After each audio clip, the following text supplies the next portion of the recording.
বিসমিল্লাহির রহমানির রহিম।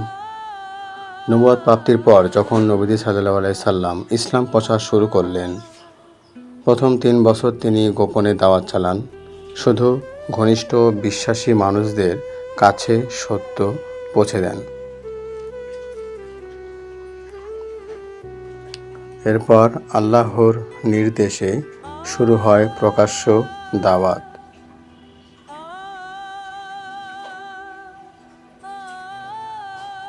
তিনি কাবার কাছে, সভাস্থলে, এমনকি সাফা পাহাড়ের উপরে উঠে ডাক দেন, হে কুরাইশ, আমি তোমাদের জন্য এক সতর্ককারী। কুরাইশ নেতারা রেগে যান।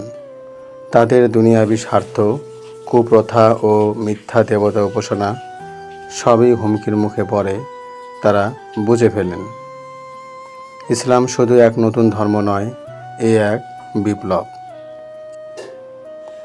তাই শুরু হয় বিরুদ্ধতা, উপহাস আর নির্যাতন।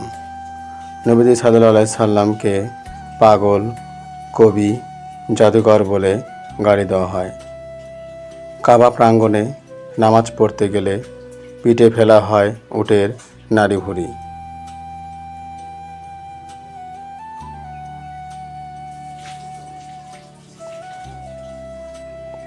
রাসূল পাক সাল্লাল্লাহু আলাইহি সাল্লামের সাহাবারা ছিলেন সবচেয়ে বেশি নির্যাতিত। বিলাল রাদিয়াল্লাহু তাআলা আনহুকে পাথরের নিচে রেখে চাপকে বলা হতো, লাত ও উজ্জাকে মানো। তিনি কেবল বলতেন, আহাদ আহাদ।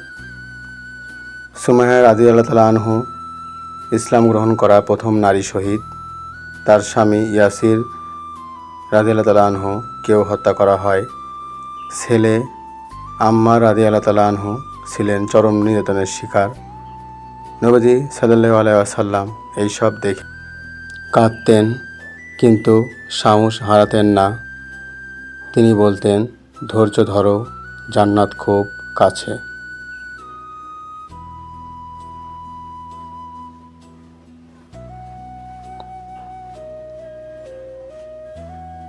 তখন কুরাইশরা এক ভয়াবহ সিদ্ধান্ত নেয়।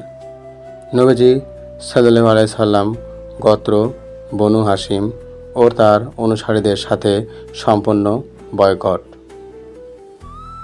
না বিয়ে, না ব্যবসা, না কথাবার্তা, সব বন্ধ। তারা আশ্রয় নেন শাবে আবু তালিব নামক এক উপত্যকায়। সেখানে 3 বছর তারা কাটান চরম কষ্টে। শিশুরা কাঁদে ক্ষুধায়, আর বড়রা গাছের পাতা খেয়ে দিন কাটায়। এই বয়কটের কাগজও সংরক্ষিত ছিল কাবার ভেতরে। আল্লাহর কুদরতে পোকা এসে সেই কাগজ চিবিয়ে ফেলে। শুধু বিসমিকা আল্লাহুম্মা বাক্যটি বেঁচে থাকে।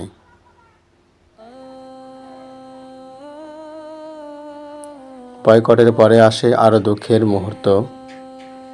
1 বছরের মধ্যেই ইন্তেকাল করেন চাচা আবু তালিব, যিনি ছিলেন নিরাপত্তার ছায়া। আর চলে যান মা খাদিজা রাদিয়াল্লাহু তাআলা আনহু, যিনি ছিলেন সান্ত্বনার আশ্রয়।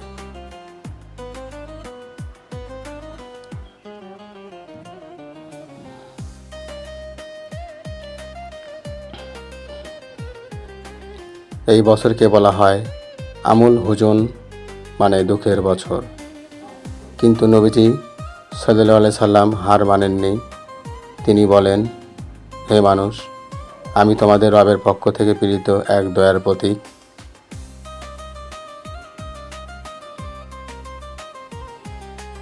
তার দাওয়াত চলে মৃদু কণ্ঠে, দয়ালু হৃদয়ে।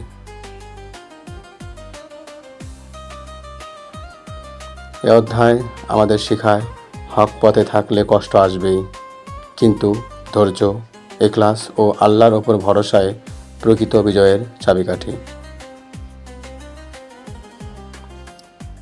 ভিডিওটি ভালো লাগলে লাইক, শেয়ার করুন এবং সাবস্ক্রাইব করুন সিরিনুর।